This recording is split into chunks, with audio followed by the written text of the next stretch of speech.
கன்னிராசி சித்திரை நட்சத்திரம். தசா காலங்கள் 7 வருடம். என்னோட கணக்குப்படி 6 வருடத்தை நான் கணக்கில் எடுத்துக்கிறேன்.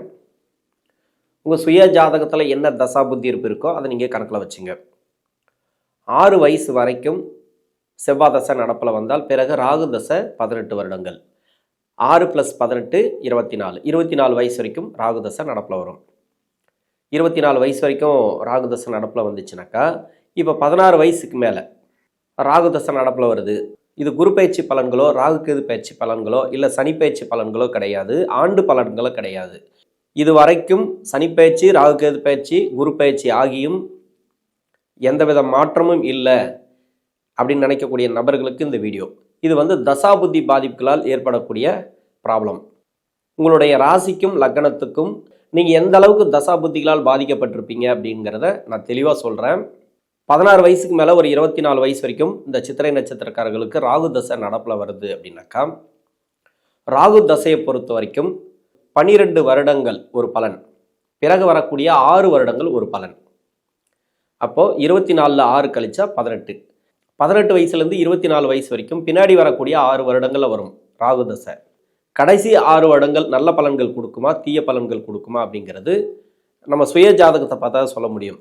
கடைசி 6 வருடங்களில் கடுமையான கெடுபலன்களும் உண்டு ஒரு சில பேருக்கு. இந்த காலகட்டங்கள் இந்த சித்திரை நட்சத்திரத்தில் இருக்கக்கூடிய நபர்களுக்கு நிறைய பேருக்கு பார்த்தீங்கன்னாக்கா லவ் சம்மந்தப்பட்ட பிரச்சனைகள் இருக்கும். ராகு தசை உங்கள் சுய ஜாதகத்தில் நல்லா இருந்துச்சுனாக்கா படிப்பு வேலை வாய்ப்பு அப்படின்னு போயிடும். நல்லா இல்லைன்ற பட்சத்தில் லவ் சம்மந்தப்பட்ட பிரச்சனைகள் அதிகமாக கொடுக்கும். ஒருத்தர் லவ் பண்ணுவாங்க, பெண்ணோ ஆணோ, அவங்களுக்கு லவ் வரும். இந்த லவ் அப்படிங்கிறது நல்லாவே போகும், கல்யாணம் வரைக்கும் போகும், கல்யாணமும் முடிப்பாங்க, பிரிவாங்க, பிரச்சனைகளை கொடுக்கும். இது மாதிரி நல்லா இல்லாத அமைப்பில் வந்துச்சுனாக்கா அந்த ராகு தசைங்கிறது கடுமையான கெடுபலன்கள் உண்டு. இப்போ படிப்பெல்லாம் முடிச்சுட்டு வேலை வாய்ப்பு தேடுறீங்கன்னு வச்சிங்களேன், இது வெளிநாடு வேலை வாய்ப்புகளை கொடுக்குமா அப்படின்னாக்கா நிறைய முயற்சிகள் நீங்கள் இந்த காலகட்டங்களில் எடுக்கணும். ஏன்னா பின்னாடி வரக்கூடிய 6 வருடங்களில் நிறைய கெடுபலன்கள் அப்படிங்கிறதுனால நிறைய முயற்சிகளை நீங்கள் எடுக்கணும். முயற்சிகள் எடுத்தீங்கன்னா தான் உங்களுக்கு வெளிநாடு வேலை வாய்ப்புகள் இல்லை இங்கேருந்து வேலை பார்க்கக்கூடிய அமைப்பு, ஒரு நல்ல வேலை வாய்ப்பு எல்லாமே கிடைக்கணும் அப்படின்னாக்கா நிறைய முயற்சிகளை போடணும். கன்னிராசிக்கு குருவுடைய பார்வை இருக்குது. 9ஆம் இடத்துல குரு பகவான் இருந்து ராசிக்கு குருவுடைய பார்வை இருக்குது. அது சிறப்பு. இப்போ மனசு தெளிவாக இருக்கும். 24 வயசுக்கு மேலே 40 வயசு வரைக்கும் குரு தசை. இப்போ குரு தசை நடக்கக்கூடிய நபர்களுக்கு குருவுடைய பார்வை ராசிக்கு இருக்குது. 9ஆம் இடத்துல பாக்கியஸ்தானத்தில் குரு பகவான் இருந்தாலும் குருவுடைய பார்வை ராசிக்கு இருக்குது. மனசு தெளிவாக இருக்கும். குரு பயிற்சியாச்சு 2 மாத காலங்கள் ஆகுது, இன்னும் எந்த வித மாற்றமும் இல்லை, மன அழுத்தம் அப்படியே இருக்குது, மனசார்ந்த பிரச்சனைகள் அப்படியே இருக்குது அப்படின்லாம் ஒரு சில பேர் சொல்லிட்டு இருக்காங்க. எந்த மாற்றமும் இல்லை அப்படின்ற நபர்களுக்கு குருவுடைய பார்வை ராசிக்கு இருக்கிறதுனால உங்கள் சுய ஜாதகத்தில் குரு பகவான் நல்ல இடத்துலேருந்து தசை பலனா கொஞ்சம் லேட்டாக தான் அந்த பலன்கள் கிடைக்கும். அதாவது கோச்சாரத்தில் வரக்கூடிய கிரகங்கள் 2 மாதம் 3 மாதம் கழித்து தான் அந்த பலன்களே கொடுக்கும். அப்போ இதுக்கப்புறம் குருவுடைய பார்வை அப்படிங்கிறது வேலை செய்ய ஆரம்பிக்கும். மன அழுத்தம் இருக்காது, மனசார்ந்த பிரச்சனைகள் இருக்காது, திருமண தடைகள் விலகும். எப்படி பார்த்தாலும் திருமணம் அப்படிங்கிறதுல நிறைய தடையை கொடுத்துருக்கும் இந்த குரு தசையில் இது வரைக்கும். இப்போ ராசிக்கு குருவுடைய பார்வை இருக்கிறதுனால திருமண தடைகள் விலகும். சனி 6ஆம் இடத்துல இருக்குது, வக்ரமாக இருக்குது, வக்ரகதியில். இது இன்னும் நல்லது. 6ஆம் இடத்துல சனி பகவான் போகும்போதே உங்களுக்கு கடனை கொடுத்துருக்கும், நோயை கொடுத்துருக்கும். அந்த கடன் பிரச்சனைகள் இந்த காலகட்டங்களில் தீர்வு கூறும். ஏன்னா வக்ர நிவர்த்தியான பிறகு கூட உங்களுக்கு நல்லா இருக்குது. வக்ர நிவர்த்தியான பிறகு கூட 1.5 மாத காலங்கள் சதய நட்சத்திரத்திலிருந்து அதன் பிறகு பூரட்டாதி நட்சத்திரத்தில் சஞ்சரிக்கக்கூடிய காலம். குருவோட நட்சத்திரத்தில் எந்த கிரகம் இருக்கோ அந்த கிரகம் பெரிய தீய பலன்களை கொடுக்காது, கெடு பலன்களை கொடுக்காது. பாவ கிரகம் இருந்தால் கூட, உங்களுக்கு அசுப கிரகம் இருந்தால் கூட, அவயோகர்கள் இருந்தால் கூட குருவோட நட்சத்திரத்தில் இருக்கும்போது கெடுபலன்கள் கொஞ்சம் கம்மியாக தான் கொடுக்கும். கெடுபலன்கள் கொடுக்கான்னு சொல்ல முடியாது, கெடுபலன்களை கொஞ்சம் கம்மி பண்ணிக்க தான் கொடுக்கும். அதனால் கடன் பிரச்சனை இருந்துச்சுனாக்கா தீரும், நோய் இருந்ததுன்னா தீரும், வழக்குகள் இருந்துச்சுனாக்கா உங்களுக்கு சாதகமாக வரக்கூடிய வாய்ப்பு இருக்குது. திருமணத்தில் முன்னேற்றத்தை பார்க்கலாம். இது வரைக்கும் திருமணம் நடக்கலை, நிறைய போராட்டம் பண்ணி திருமணம் நடக்கலை அப்படின்னு நினைக்கக்கூடிய சித்திரை நட்சத்திரக்காரர்கள் இப்போ திருமணம் நடக்கிறதுக்கான வாய்ப்புகளை அதிகமாக கொடுக்கும். குழந்தை பாக்கியத்தையும் கொடுக்கும். ஏன்னா குரு பார்வை அப்படிங்கிறதுனால பெரும்பாலும் இதை சொல்லியே, இது 5ஆம் இடத்துக்கு குரு பார்வை இருக்குது. குருவுடைய பார்வை 5ஆம் இடத்துக்கு இருக்கிறதுனால குழந்தை பாக்கியத்துக்கு தடை இருக்காது. குழந்தைகள் இருந்துச்சு, பசங்க இருந்தாங்கனாக்கா அவங்களுக்கு செலவினங்கள் உண்டு. சின்ன சின்ன செலவு, சுப செலவுகள் தான், வீட்டுக்கு தேவையான செலவுகள் தான். அவங்களுக்கு படிப்புக்காக அதெல்லாம் செலவு பண்ணக்கூடிய வாய்ப்புகள் அதிகமாக இருக்குது. இந்த செலவுகள் தான் பொருளாதார முன்னேற்றத்தை கொடுத்துரும். இந்த குரு திசையில் ரொம்ப லேட்டாகி திருமணம் ஆகாத நபர்கள் இந்த திருமண வாய்ப்புகளை கொடுத்துரும். இரண்டாவது திருமணம் அப்படிலாம் டைவர்ஸ்க்காக வெயிட் பண்ணுறது, இவங்களுக்கு எல்லாமே ரிலீஃப் கிடைச்சிரும். 2024 முடியத்துக்குள்ளவே ஓரளவுக்கு ரிலீஃப் கிடைச்சிரும். இந்த தசையில் இருக்கக்கூடிய நபர்களுக்கு 40 வயசுக்கு மேலே 59 வயசு வரைக்கும் சனி தசை. சனி தசைங்கிறது பூர்வ புண்ணிய ஸ்தானாதிபதி தசை, 6ஆம் அதிபதி தசை. இந்த தசையில் இந்த ராசிக்கு நல்லது. சித்திரை நட்சத்திரக்காரர்களுக்கு நன்மை. இந்த ராசியாதிபதி, இந்த ராசிக்கு நட்பு கிரகம்னு சொல்லக்கூடிய சனி பகவான் உங்களுக்கு தசையில் நல்லது. ஆனால் லக்னத்துக்கு அவயோகராக இருந்தால், வேற லக்னமாக இருந்தால் அந்த லக்னத்துக்கு அவயோகராக இருந்தால் கொஞ்சம் நிதானத்தை கடைப்பிடிக்கிறது நல்லது. 6ஆம் இடத்துல வந்து சனி பகவான் பயிற்சியான பிறகு உங்களுக்கு கடனை அதிகமாக கொடுத்துருக்கும்.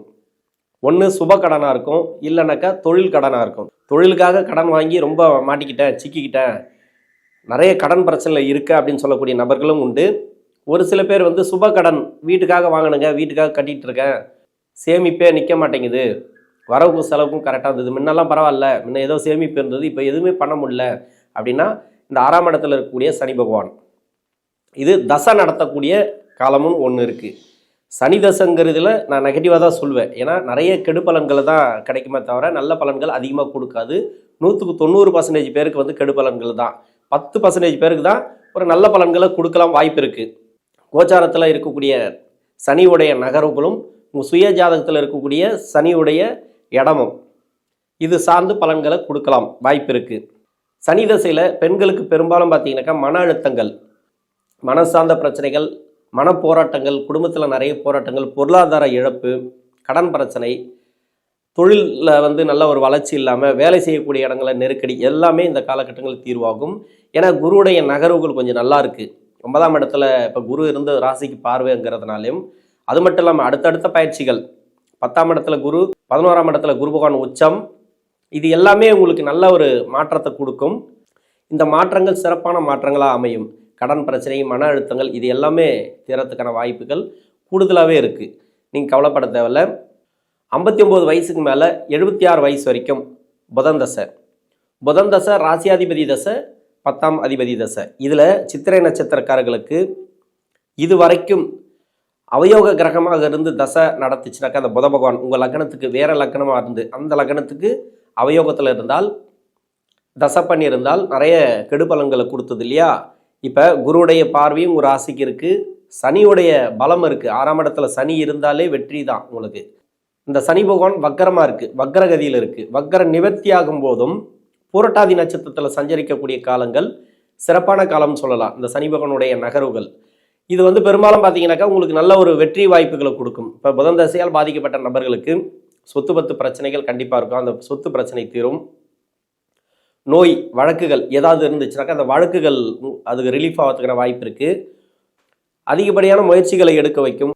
உடல் உழைப்புகளை நீங்கள் போட்டே ஆகணும். அது மாதிரியான முயற்சிகள் பண்ணிங்களா தான் உங்களுக்கு வெற்றி வாய்ப்புகள் உண்டு. இது யோக தசையாக இருந்தால் சிறப்பு. நீங்கள் உங்களுக்கு தேடி வரும், எல்லாமே வெற்றி வாய்ப்புகள் தேடி வரும், வேலை வாய்ப்புகள் தேடி வரும், பொருளாதாரம் உங்களுக்கு தேடி வரும். நீங்கள் உட்காந்த இடத்துலேயே எல்லாத்தையும் பண்ணலாம். யோக தசையாக இருந்தால். அவயோக தசையாக இருந்தால் நீங்கள் தேடி போகணும், நிறைய முயற்சிகள் எடுக்கணும். அவ்வளோதான். இந்த புதன் தசைக்கும் அவயோக தசைக்கும் யோக தசைக்கும் ஒரே ஒரு வித்தியாசம்தான். 76 வயசுக்கு மேலே 83 வயசு வரைக்கும் 7 வருடங்கள் கேது தசை. புதன் தசைக்கு என்ன பலன்களை சொன்னோன்னா அத்தனை பலன்களும் இந்த கேது தசைக்கு எடுத்துக்கலாம். கோச்சாரத்தில் வந்து ராசியில் கேது. இப்போ மைண்டு ரொம்ப உங்களுக்கு டிஸ்டர்பாகவே இருக்கும், மன அழுத்தங்கள் அதிகமாக கொடுத்துட்டே இருக்கும். இந்த வயதான காலகட்டத்தில் ரொம்ப ரொம்ப கஷ்டப்படுவீங்க. இப்போ ஓய்வு பெறக்கூடிய காலங்களில் இருந்தாலும் இந்த தசை அப்படிங்கிறது உங்களுக்கு உடல்நிலை தொந்தரவுகள், மனசார்ந்த பிரச்சனைகளை கொடுக்கும். ஆனால் குருவுடைய பார்வை பட்ட பிறகு அது இருக்காது. ஓரளவுக்கு இப்போ நீங்கள் பசங்களுக்காக நீங்கள் ஹெல்ப் பண்ணுறீங்க, வேலை வாய்ப்புக்காக நீங்கள் ஹெல்ப் பண்ணுறீங்க, ஏதோ ஒரு வேலைக்கு போகிறீங்கன்னா கூட அந்த வேலை வாய்ப்பில் ஒரு நல்ல ஒரு முன்னேற்றத்தை பார்க்கலாம். மன அழுத்தம் இருக்காது, மனசார்ந்த பிரச்சனைகள் இந்த கேது தசையில் இருக்கக்கூடிய நபர்களுக்கு இருக்காது. கேது தசை அப்படிங்கிறது உங்களுக்கு பாதிக்கப்பட்டிருந்தால் விநாயகர் கோயில் வழிபாட்டை நீங்கள் அழகாக மேற்கொள்ளலாம். அடிக்கடி விநாயகர் கோயிலுக்கு போயிட்டு வாங்க. கேது தசையால் ஏற்படக்கூடிய பாதிப்புகள் கம்மியாகும். 83க்கு மேலே சுக்கிர தசை சொல்லவே தேவையில்லை. இந்த வயதான காலகட்டத்தில் வர சுக்கிர தசை அப்படிங்கிறது உங்கள் வீட்டில் இருக்கக்கூடிய நபர்களுக்கு செல்லுபடியாகும். பொருளாதார வளர்ச்சியை கொடுக்கணும் அப்படின்றதுக்காக இந்த சுக்கிர தசை அப்படிங்கிறது வீட்டில் இருக்கிறவங்களுக்கு வேலை வாய்ப்புகளை கொடுக்கும். இந்த 2024 பொருளாதார வளர்ச்சி கொடுக்கும், நல்ல ஒரு முன்னேற்றத்தை பார்க்கலாம். உடல்நிலை தொந்தரவுகளை அதிகமாக கொடுக்கும், உங்களுக்கு உடல்நிலை பாதிப்புகளை கொடுக்கும். வயதான காலகட்டத்தில் வர சுக்கிர தசை அப்படிங்கிறது உடல் நலத்தை பாதிக்கும். சின்ன வயசில் வர சுக்கிர தசை இருக்கு இல்லையா, அதாவது குட்டி சுக்கிரன்னு சொல்லுவாங்க. 20-25 வயசுக்குள்ளே ஒரு சுக்கிர தசை வரும் இல்லையா, இல்லை 30 வயசுக்குள்ளே ஒரு சுக்கிர தசை வரும் இல்லையா, அந்த சுக்கிர தசை அப்படிங்கிறது மனசை பாதிக்கும். ரெண்டுத்துக்குமே வித்தியாசம் இருக்குது. அதனால் வயதான காலகட்டத்தில் உணவு பழக்க வழக்கங்களை கொஞ்சம் கவனமாக இருங்க சுக்கிர தசையில் இருக்கக்கூடிய நபர்கள். இது நிறைய நீங்கள் யோகா, தியானம் இது மாதிரியான முயற்சிகள் பண்ணலாம். அதிகப்படியாக கோயிலுக்கு போயிட்டு வர்றது, குலதெய்வ பூஜையை அனுசரிக்கிறது, இதெல்லாம் பண்ணிங்கனாக்கா மன அழுத்தங்கள் இருக்காது. உடல் சார்ந்த பிரச்சனைகள், அதாவது நோய் நொடி பிரச்சனைகள் இதெல்லாம் கொடுக்கறதுக்கான வாய்ப்புகள் இல்லை. கன்னி ராசியில் இருக்கக்கூடிய சித்திரை நட்சத்திரக்காரர்களுக்கு தசாபுத்தி ரீதியாக கிரக நகர்வுகள் பொருளாதார வளர்ச்சியை கொடுக்கும். நன்றி.